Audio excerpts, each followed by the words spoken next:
Because I know you're the same guy as I am. You drive an older truck with an older V8. You take pride in still being able to set points on something. You know how to clean a carburetor out. You know that ethanol gas is the devil. And you know why. You know, your lawnmower starts first pull, and you take pride in that. What is up, Buck Dougaldini in the garage? I turned on this camera tonight to vent to you fine people, to talk about some current events, my interpretation of them, and some emotions that I've been feeling lately. Now I realize right off the bat, we got pretty emo on you, but don't worry. We're talking about car culture here. I feel attacked lately as a car guy, all right? People don't want internal combustion engines on the road anymore. They don't want your lawnmower to be allowed on the road. Gas prices are soaring, and the people in charge clearly want that to be a case to try to chase gasoline, I guess, out of use. And on top of that, now it's starting to affect us in other areas of our life. And I just feel like, is everything I know wrong? Is there any future for my way of life? Or am I, at 33 years old, a relic?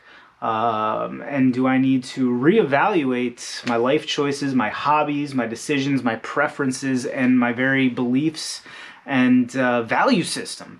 No, I don't. It's everyone else that's wrong. I'm right. Without further ado, let's get into it. My warning is this: topics that we're about to discuss have political connotations and implications, and some of the situations that I'm going to talk about, you know, you could very easily look at one side or the other and say they caused it, whatever. The point is, I'm trying, I don't really want this to devolve into a political conversation. Y'all know I'm a very political being. I think most of you know my political views. If you don't even bother trying to figure them out. If I told you how I really felt, you'd puke in your suit. I'm so far off the map from either direction. The point is, let's not devolve in the squawk boxes too much.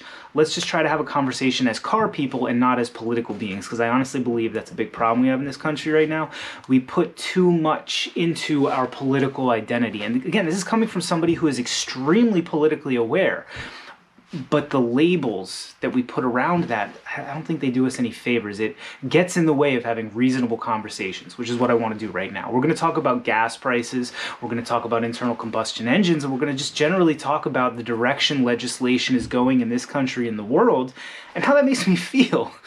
Because it really goes in the face of, like, what I enjoy and how I was raised, and it's a little aggravating. There's some hypocrisy, you know, from the top in all directions. Let's talk first of all about gas prices. Gas prices are going up. They have been since about last November 3rd. Now, there are arguments in both directions. XYZ caused it. No, it was already happening. I don't really care what the cause is, but my problem is that it's happening regardless. A year ago, I could get gas for approximately, what was it, about $2.50? $2.80 maybe? Anyway, this morning I filled up for $3.31. Not a big deal, but I don't like new cars. I like 20-year-old or more V8s. The three cars that I drive to work, one of them is an '09 Subaru, one of them is a 2001, so that's a 20-year-old V8 with the 4.7, and then I just got that stupid, this is out of the GMC, the 1500. If you haven't seen, it's a good point. Some of the stuff I'm going to talk about, never mind. We'll talk about that when we get to it. I'm getting ahead of myself. Then the 94 GMC, I mean, that thing with the throttle body injected. Anyway, for gas to be going up, that's a very big deal. And the bigger problem, well, for me, anyway, the bigger problem there is when you look at the top, a lot of times when there's a problem in this country, we, down at the peon level, are feeling it, and there's at least lip service, if not actual efforts at the top to fix it. You don't see that with this gas price thing because this is what they want. People,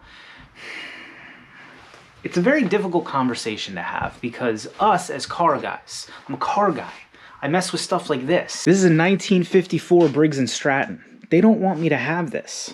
This is a multi-port fuel-injected V8 that I'm turning to carburation.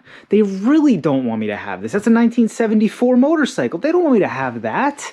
The only thing I own that they probably would approve of is this Durango. At least it's a V6. And as car guys, that's kind of just where we are, because even if you drive newer stuff like the Subaru, it's naturally aspirated, but it is the 5-speed, and I was thinking, like, maybe I should turbo this thing, and then I'm going to start getting into what I can do and wanting to delete emissions stuff.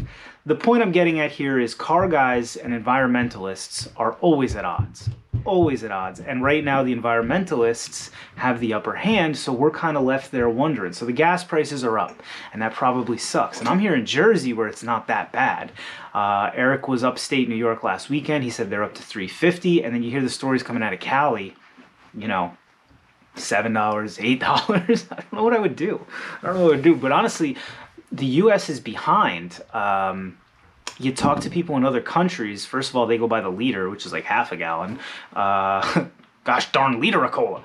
And they're paying like $6 a liter or something. So everywhere, governments across the world are trying to edge us out. That's bad enough. I've accepted the fact that when I'm in this garage, surrounded by these tools and these old machines, working on rusty, dusty, crusty, 20, 30, 40, 50, 60, however old that Briggs is, stuff, I'm in the minority. But it's getting worse now. Here's where this whole conversation came from. I was working on the heavy Chevy, the 94 GMC. I recorded part 2, which I don't know if you guys have seen yet or not. I think this might come out before that. I haven't decided yet. But if you haven't seen it yet, I'll link it. And if it's not out yet, it'll be linked when it is out. The point being, I bought motor oil for it, and it was expensive. I couldn't get inexpensive motor oil, and I made a comment in the video, like, is motor oil one of those things that is having a supply chain issue? We're going to talk about that more later, too. And it was an offhanded comment, and I showed the footage to Eric today to proof watch it for me, and he said, no, dude, oil's gotten expensive. And I thought about it, and I was like, oh, well, of course oil's gotten expensive. It's derived from the same place we're getting gasoline. And then it occurred to me, everything that's petroleum-based is going to be going up in price. So what I did was I printed out a list of 144 things that are petroleum-based. And every single one of these, conceivably, you're going to see go up. And my point here, I'm not really making a point, but if I was, my point might be, let's be careful with these sweeping environmental reforms, because a lot of times we may be flirting with unintended consequences. I'm going to read a few of these. Solvents, diesel fuel, motor oil, we knew. Ink, floor wax, ballpoint pens, upholstery, sweaters. Why sweaters? I guess because synthetic. Anything synthetic like this right here. What is this? It has to be at least 40% polyester. This is more expensive to make now. Boats, bicycle tires, sport car bodies, fine. Nail polish, right? You wouldn't even think about it. Dresses, tires, some of these are redundant. Golf bags, screw golf. Cassettes, dishwasher parts, that's weirdly specific. Toolboxes, motorcycle helmets, caulking, petroleum jelly.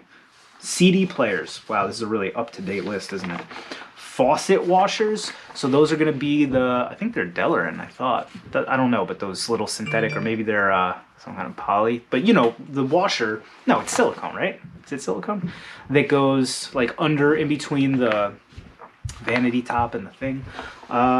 Food preservatives, that's a crazy one.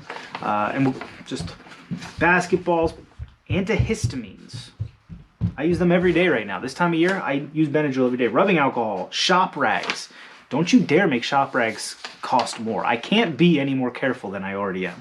Epoxy, insect repellent, car battery cases. They should have said all plastic, but tool racks, shampoo, wheels, paint rollers, fishing boots. Fishing boots. Linoleum, toilet seats, artificial turf, movie film. Again, just super. You're telling me 35 millimeter? Refrigerators, toothpaste, golf balls, shaving cream, car enamel, fan belts. The point is this. All those random ass things are more expensive. And on top of that, anything that moves with the help of gasoline. So, and I know I'm not breaking any new territory here. This isn't a shocking revelation. It's not a hot take. I'm just talking here because when you start to realize, you're like, wow, that's everything. That's everything. Everything that gets to the store via a truck is going to cost more. So this camera, I had to buy a new camera. I haven't used it for D&E. I'm just using it for Doug V carburetor right now. This camera probably cost me more than it would have a year ago, whether it's, you know, dollars, cents, whatever, because a truck had to get it to the store and I went into the store and bought it. Certainly stuff like this, you know, your consumable products. The point is, and I know that right now the whole world's upside down. I'll give you a good example of that, and something else that is intensifying this effect. Believe it or not, I don't do all this for a living.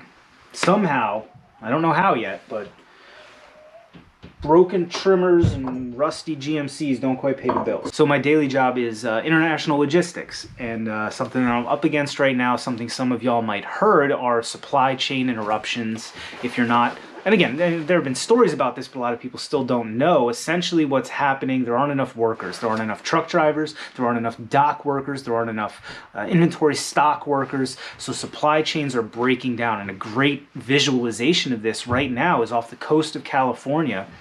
There are hundreds of there are hundreds of cargo ships from China primarily. And they are waiting for a spot in California, in LA, Van Nuys, San Francisco, to get unloaded. And because there aren't enough dock workers, there aren't enough truck drivers, crane operators, boat workers, there is a backup. So instead of showing up in California, getting unloaded, getting on a truck and making your way into the country, some of those ships are waiting for 2 weeks. Now, as a result, the owners of those ships, they have to charge whoever has gear on that boat for that 2 weeks, because they're paying crew, they're spending fuel, and all the other associated fees. As a result, international shipping has gone up astronomically. One of the routes that I work with all the time was China, Shenzhen to Shanghai rather, to Miami. 2 years ago, it was probably about $6,000 to get a container from Shanghai to our location in Miami. At the height of the pandemic, it was probably about $20,000. The other day I got a quote for $56,000. Imagine if it used to cost you $6,000 to do something, and now it costs you $56,000. We're not the only ones feeling that. All right. So your cars that are coming over, your Diet Dr. Pepper, your cameras, your PV blaster, anything that's made in China, which is friggin' everything, is going to be experiencing supply chain issues like this. We also haven't been able to get drivers. My point is that we're getting it from every corner anyway.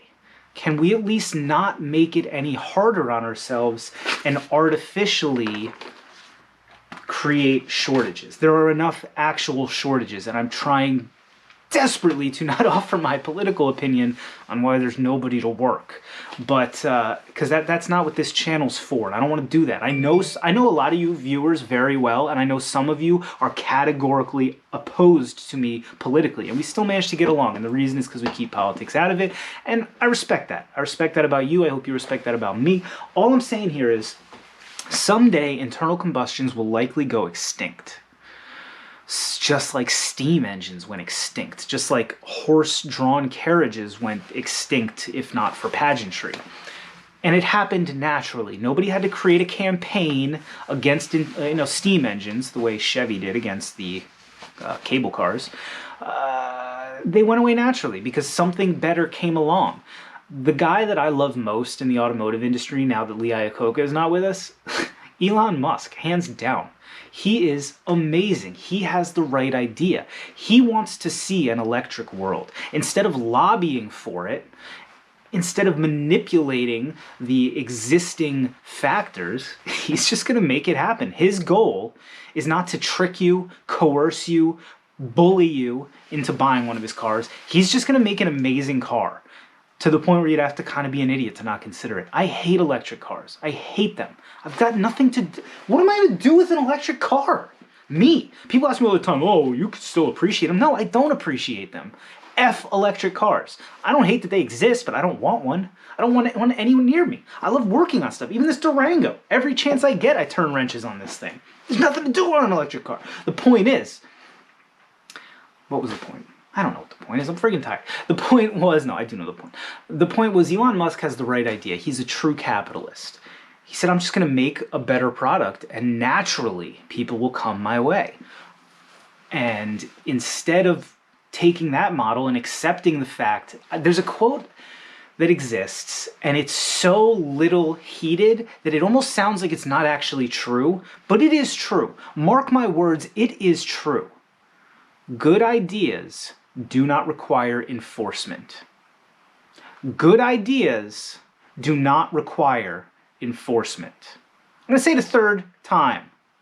Good ideas do not require enforcement. Now, yes, there's going to be outliers. You don't really have to enforce don't murder because most people don't murder. But unfortunately, there are some sociopaths on the planet who do. But in general, I don't need to be told not to murder anyone. Sometimes I do. You get the point. I don't need to be told not to steal from my neighbor. I just know that's right. That's the right thing to do. I know that the future, at some point, doesn't involve internal combustion engines. I just don't think we're there yet. Here's another law that makes me feel very attacked.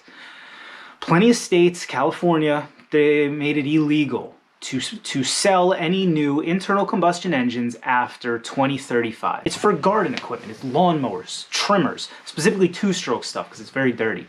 They don't want you to have an gas-powered lawnmower anymore, or a gas-powered generator. How would an electric generator work? I guess it's just batteries? Huh. Wait a minute. Okay. One of the most useful pieces of power equipment I have is my Honda generator. It's a 3000 EX. I bought it right after Hurricane Irene, which was the year before Sandy. And it runs on probably a Honda GX 390. I don't even know what motor's in it. Maybe not a 390. Doesn't matter. Point being, if they get rid of all internal combustion engines, what do they do for generators? I'm gonna have to Google that later.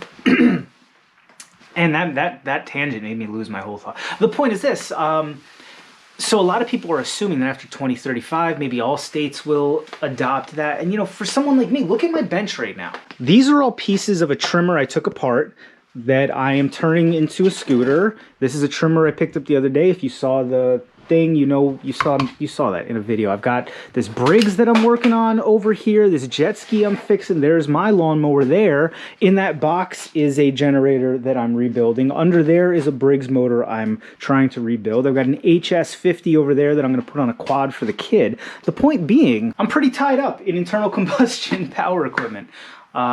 And it bums me out. All of this stuff, I feel attacked, and I feel like a lot of you have to be feeling the way I am. Because I know you're the same guys I am. You drive an older truck with an older V8. You take pride in still being able to set points on something. You know how to clean a carburetor out. You know that ethanol gas is the devil. And you know why. Your lawnmower starts first pull, and you take pride in that. You winterize your snowblower properly. All these things that my whole life I've prided myself on it, and I've worked really hard to get to know what I know. It was not inherent knowledge to me. It's not an instinct. I had to learn. And so the idea of all that being taken away is very, very scary. It is. And I wish more people in charge would stop to think, because I hypothesize that the people who want to outlaw internal combustion engines view me as just like a pointy-eared devil, just out there. I want my own personal hole in the ozone layer, and that's not the case. I'm not a bad dude. I stopped pulling my catalytic converters, Cadillac convertibles. I stopped pulling those things off of most of my vehicles. The truck doesn't have them. It didn't come with one. The point was here, with the gas prices and the internal combustion engines, I would really like to see us all take a step back. Now, there's a silver lining here. At a certain point, likely, social pressures intervene, though I don't know that we have the right dynamic for that here. With the internal combustion engines, what I assume will happen is either technology in the next 14 years is going to absolutely leaps and bounds to the point where people like me don't really have any room to complain anymore. We're fine with whatever is being offered to us, or there will be, such a small amount of compliance that they can't, they amend the law. Another thing that a lot of people think, and I'm going to end this here because I don't want this to be, it's already 22 minutes before editing. At best, I pull 5 minutes out. I wanted this to be a 10-minute video. What I honestly think will happen, I don't think internal combustion engines will go away. I think we'll find a better fuel. Maybe not hydrogen, maybe more ethanol type stuff. I don't know. I'm not a scientist. I just play one on TV, but we have too much of this stuff in place. Everybody has a lawnmower. Granted, I'm an anomaly, but everybody's got a wall full of trimmers and blowers, and you got a generator, a snow blower. I mean, everybody's got to buy all new crap. Batteries. I hate batteries. They suck, man. Charging everything, and then the power goes out, and I still want to know what I'm supposed to do with my generator. That's like when you see Teslas, and then they're being charged by a Tesla charger, and the Tesla charger is being powered by a diesel generator. I'm not poking fun at that. I get what happens, but I think electrical, what am I talking about? I think alternative engines to gasoline-powered internal combustion are a given at some point. I don't know that electrical is there. There are some very big issues with electrical that the people pushing it are just ignoring. Stuff with the batteries, stuff with longevity, stuff with cost of ownership, stuff with safety.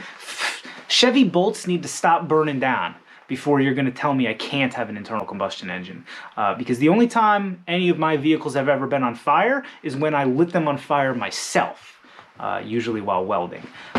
I've never had a vehicle spontaneously burst into flames. If I came down tomorrow and this Dodge had spontaneously burst into flames and taken my garage with it, I would never buy another Dodge. Ever. Yeah, no, ever. So these people who have electric bolts and stuff and they're burning their garages down, that would be the end of the road for me. Like, eat a bag of dingers, man. So why did I bring this up? This has really been bothering me and weighing on me. And every time I see a story, just a little part of me gets extra knotted. And I think, and what I worry we're coming up against is when you back people into a corner and you make them feel attacked, you lose the ability to have a rational exchange. And I'm worried we're getting to that point. We're clearly past that point on most issues, but I'm just here to talk about car stuff. So I'm very carefully going to ask you to let me know what you think down there in the squawk boxes. I've given you a bit of my opinion on it. We talked about the list. I mean, that was just a few things, the ridiculous things. Guitar strings are apparently going to cost more. Say it ain't so. I'm asking you to not get too political, just because you're just going to mess it up for me. YouTube's going to erase your comment, and then your username is going to be on a watch list. And if you do it enough, they're going to delete my video. Let's just keep it civil. Obviously, this topic could devolve quickly, but I'd rather have a real conversation without pointing fingers and saying F you to this guy and F you to that guy. I'd like to know what you think. I'm assuming most of you are like me.